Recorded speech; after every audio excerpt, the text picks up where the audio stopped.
How to work with calculated fields on Customers in Business Central as a sales department. Let's look at the frequency used fields on the customer card and the calculated fields. If we start out with the calculated fields on the General tab, on the customer card, we have a few of them. The first one is balance in local currency. It shows us how much this customer owes us in total. Here in balance due, we can see the payments that are overdue today. In total sales, we can see the total sales turnover with the customer in this fiscal year. This contains both posted invoices and credit memos, but also open documents that will change the total sales, such as unposted credit memos or return orders. The cost is the sum of the cost prices from the items and resources we have sold to the customer. In profit, we can see how much we have earned on the customer, calculated on posted documents. And in profit percent, it gives us the profit percentage. These are all calculated fields from the customer ledger entries. In the General tab, there are also a few fields that are often updated or used on a customer, such as the blocked field. If the customer should be blocked, either for shipment, for invoicing, or for both shipping and invoicing. Privacy block can also be turned on if you would like to have limited access to the data due to privacy view. If we activate this, we can see that the field blocked is automatically completed. In the salesperson code, we can define salesperson responsible for this customer. In document sending profiles, we can connect customers to document sending profiles. These define how we would like to send documents to the customer. If nothing has been picked in this field, a default will be used for the customer. In last date modified, we can see when this customer card was last updated. Under address and contact, in contact code, we can define if we have set up contacts on the customer and which contact should be the primary contact. In contact name, we can just type in a contact, or it can be filled out from the contact code that we have chosen above if we are using this. In phone number, we add the customer's primary phone number.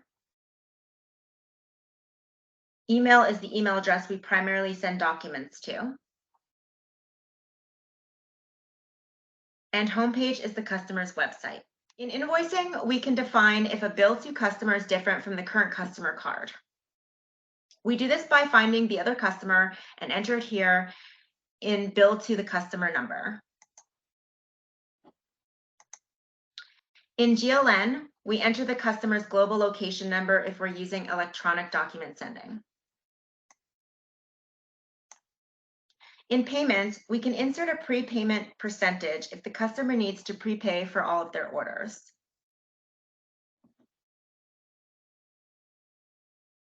In partner type, we can define it if it's a person or a company. This information we can use for filtering elsewhere. Finally, in the shipping tab, we can define if the customer has more than one ship to location. We can then set up different shipment ship to codes, and we can choose from them if they have been set up. Let me show you the fields on the customer card that are relevant for finance department. The first field in the General tab is the credit limit in local currency.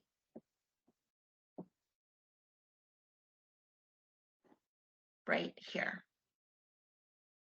This specifies the maximum amount that we can exceed the payment balance before we get warnings in the system when you create new orders for this customer. If we're having trouble collecting money from the customer, the finance department can block the customer. We can either block the customer for shipment or invoicing, or we can block them for both, as I showed before. Under invoicing, if there's a VAT registration number, the VAT registration number specifies the customer's VAT registration number.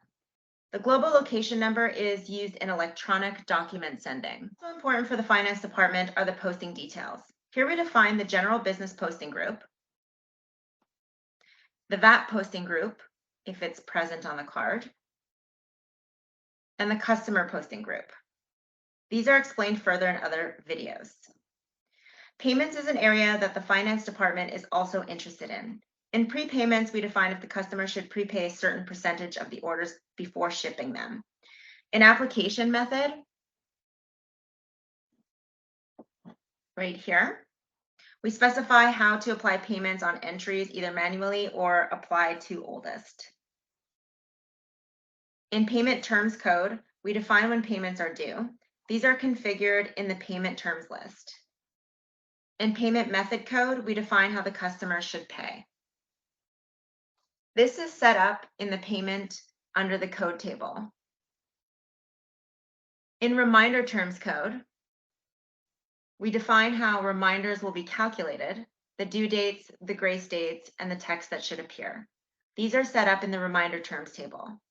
If this is blank, no reminders will be created for this customer. And finally, we have the finance charge term code, which defines how finance charges should be calculated.